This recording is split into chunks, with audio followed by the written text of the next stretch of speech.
মোহাম্মদপুরের ওই যে মোবেদ ন্যাংরার ফোলা আছে না, হ্যাঁ দোকানদারি করে, কাঁচামালের দোকানদার। এই কিমের নাম আছে গো? আমি জানি নামটা কি, খেয়াল নাই।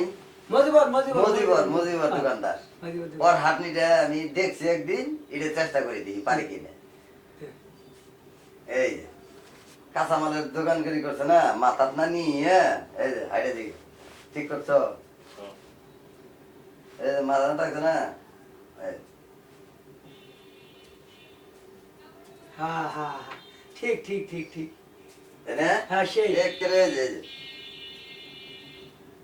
পাতিলে হারিয়ে গেছে। হ্যাঁ। তুমি এটা ঠিক কিভাবে মনে রাখছো? এই দেখছিলাম একদিন। হ্যাঁ, হ্যাঁ, সেই সুন্দর হয়েছে তোমার সেই। হ্যাঁ? সুন্দর হয়েছে না? হ্যাঁ, এরকম মেলা ধরনের আছে বুঝেন নাই। আবার আছে। ফকির পাড়া একটা আছে, এটা তো দেখেন নাই। খুব ধনী ব্যক্তি মানুষ আছিল, কিন্তু এর চলনটা দেখলে খুব আমি চাই চাই দেখছি, আগে হোলা ছড়াইছি।